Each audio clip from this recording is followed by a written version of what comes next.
Magdagdag sweldo ang isang labor group para sa mga manggagawa sa Metro Manila. At live mula sa Pasay City, may express report si Gio Robles. Gio, magkano bang hinihiling nilang taas sahod? Nikki, 200 pesos na aumento sa sahod ang hirit ng grupong kapatiran ng mga unyon at samahang manggagawa.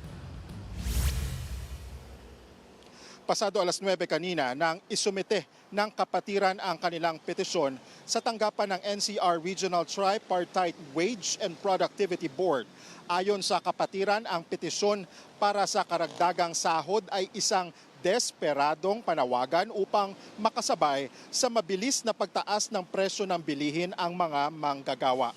Itinuturing din umano ng grupo na wage recovery ang aumento sa sahod. Layon daw nito na mabawi ang nawawalang purchasing power ng kanilang kasalukuyang sahod. Nasa 695 pesos ang kasalukuyang minimum wage dito sa Metro Manila.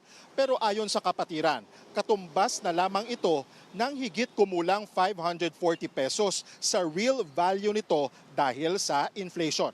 Dahil dyan, malinaw umano na ang kasalukuyang sahod ay hindi na sapat upang matugunan ang mga pangunahing pangangailangan ng mga manggagawa.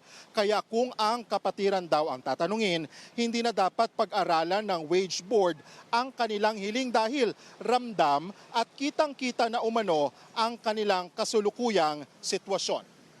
Nikki, wala pang timeline na ibinibigay ang NCR Wage Board kung kailan nila ilalabas ang desisyon nito sa petisyon ng grupong kapatiran na aumento sa sahod. Samantala, nakatakdang magsagawa ng kilos protesta ang grupo sa May 1, Labor Day. Nikki.